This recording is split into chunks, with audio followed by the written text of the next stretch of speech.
আসসালামু আলাইকুম, কেমন আছেন সবাই? তো আজকে জলপুরি আচার বানাবো। জলপুরি আনছে, তো বাজারে আসলে গেছিল অনেকদিন, 2 দিন আগে। তো জলপুরি পায় নাই, তো আমাদের এলাকায় আবার বাজার আছে, ওই বাজারে পাইছে। জলপুরি সিজনে আস্তে আস্তে শেষ হয়ে গেছে গা। তো জলপুরি নিয়ে খুব মজার একটা ঘটনা আছে। তো জলপুরিটা আগে ডাইলা নেই, এভাবে বডুটা ফালাই দিব। আমি এই যে এটা আছে, এটা ফালাই দিব আর বাচ্চা নিব। তো আজকে মিষ্টি আচার বানাবো, তেলের আচার না। আর বিদেশে কিন্তু জলপাইয়ের অনেক দাম। অনেক দাম বলতে প্রায় বাংলাদেশের 600-700 টাকা কেজি জলপাই। তো জলপাই আসলে এখন সিজন প্রায় শেষ। আর আগে খুব টক খাইতে পারতাম, এখন জলপাই খাইতে আমার কাছে এত টক ভালো লাগে না। কিন্তু আচার আবার টক জাল মিষ্টি ভালো লাগে খাইতে।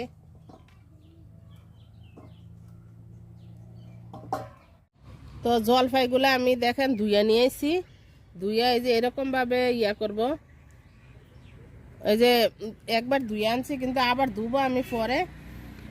তো এরকমভাবে আমি একটু করে নিব, এই যে কেচ্ছা নিব এরকমভাবে। এই যে এরকমভাবে কেচ্ছা নিব, যেহেতু আমি মিষ্টি আচার দিব, এই জন্য টক মিষ্টি জাল। তো সবগুলা দেখেন আমি এভাবে কেচ্ছা নিছি দাও দিয়া। তো আগে একবার ধুয়ে নিছিলাম, এখন আবার একবার ধুবো। ধুইয়া তারপরে জাহিদ রাখিয়া দিব, পানিটা ঝরবো।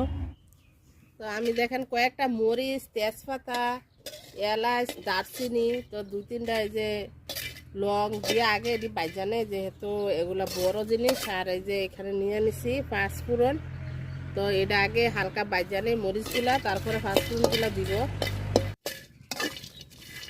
তো মরিচ, তেজপাতা, এলাচ, দারচিনি আমার ভাজা হয়ে গেছে। এখন এই মশলাটা দিয়ে দিব, একসাথে আমি ভাজা নিব।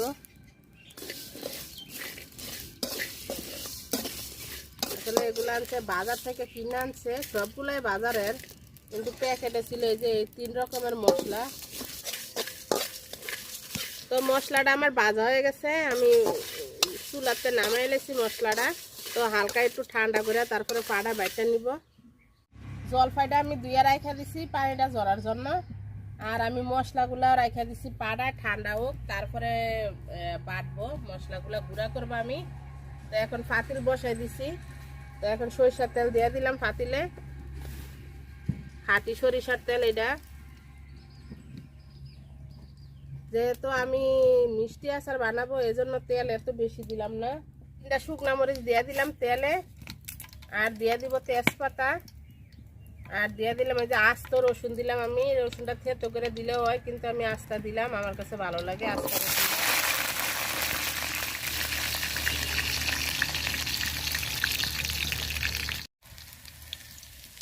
তো 3-4টা এলাচ দিয়ে দিলাম। এখন জলপাইগুলো দিয়ে দিব।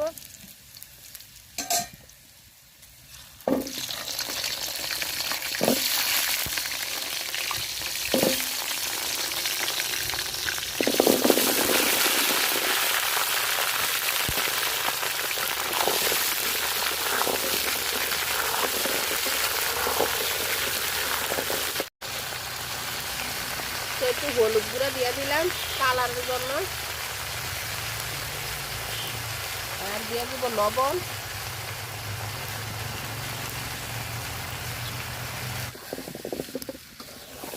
তো জলপুর কালারটা দেখেন হালকা হালকা চেঞ্জ হয়ে গেছে কালারটা। তো আমি চুলার জাল একদম কমাইয়া, তো আগে চুলা হালকা সিদ্ধ করে নেব জলপাইগুলা, তারপরে চিনি দিব। আর আমার বাড়িতে জলপাই গাছ আছে, কিন্তু জলপাই ধরে না, বাজার থেকে কিনে আনছি। আর আমাদের এদিকে এমনি তো জলপাই গাছ খুবই কম।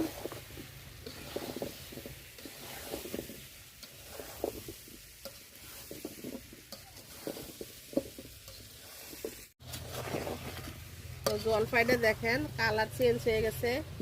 আর জলপাই থেকে খুব টক টক সুন্দর একটা গ্রান বাড়িতেছে। আসলে অনেক বছর ধরে তো আচার বানাই না, আর এই গ্রানটাও পাই না। তো আমি এরকম এই যে এক বাটি চিনি নিয়ে নিচ্ছি, চিনিটা দিয়ে দিব। আর চিনিতে আরও জলপাইটা, চিনিতে যে পানিটা উঠবো, এই পানিতে আরও সিদ্ধ হয়ে যাব।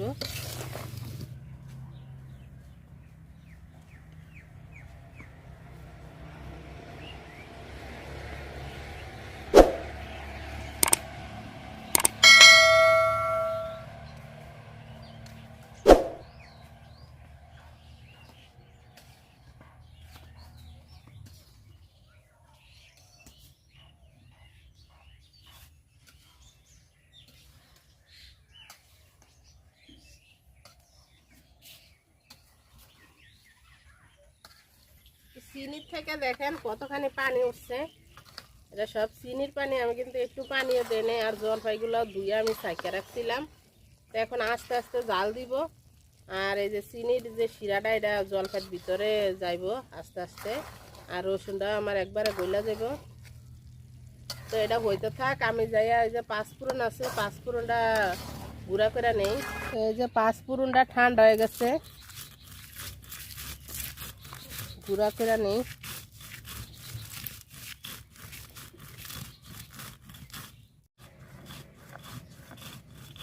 তো আমি পাঁচফোড়নটা বাইটটা নিচ্ছি, মানে গুঁড়া করে নিচ্ছি।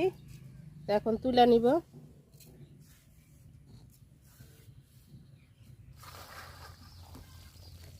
জলপাইটা দেখেন একটু কালো কালো হয়ে গেছে, আর একটু ছোট ছোট হয়ে গেছে।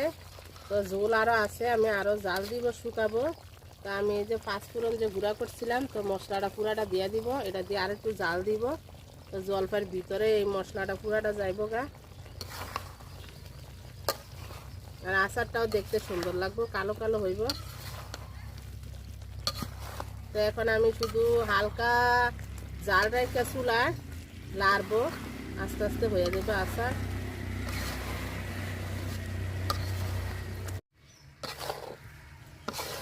তো আচার আমার হয়ে গেছে দেখেন, নিচে আর একটু পানিও নাই, একটু পানিও নাই। এটা হচ্ছে তেল। তো যখন বয়মে নিব তো তেলটা উপরে দেখা যাইব, এখন দেখা যায় না। তো যারা যারা এতক্ষণ ধরে ভিডিওটা দেখছেন সবার অসংখ্য অসংখ্য ধন্যবাদ। ভিডিওটা ভালো লাগলে পাশে থাকেন, লাইক কমেন্ট শেয়ার করেন।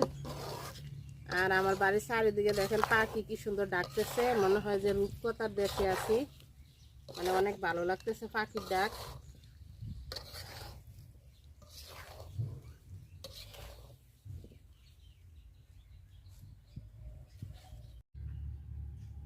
তো আচার আমি এই যে বলে এইভাবে রাখা দিব, ঠান্ডা হইলে বয়মে ভরবো। তো অনেকে এরকম আচার দিয়ে বছর এক বছরও খায়, এটা আমারটাও খাওয়া যাবে যেহেতু পানি নাই। কিন্তু আমার এক বছর না, আমার মনে হয় 2-3 দিন যাইব, আর বয়মে ভরা লাগবো না, কারণ আমার ঘরে আচারের পাগল আছে মানুষ। তো কার কার আচারটা দেওয়া ভালো লাগছে কমেন্টসে জানাইয়েন, আর আচার খাইতে মন চাইলে আমার বাড়িতে চলে আসছেন। আল্লাহ হাফেজ।